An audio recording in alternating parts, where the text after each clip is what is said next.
We're excited to share today that we now integrate OpenStax textbooks within 6 of our disciplines, including basic science courses such as biology, chemistry, and physics, as well as some majors-based courses including A&P, microbiology, and organic chemistry. With the integration of OpenStax texts into our lab management platform, we make science content more accessible to our students, really looking to support both the lecture and the lab component of the courses that are being offered online.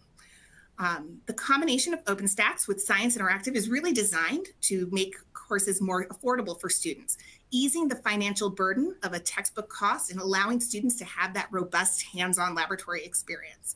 It's also designed to increase accessibility, bringing together virtual simulations, pre-labs, hands-on labs, as well as textbook into a single source for students, making it really easy for them to access.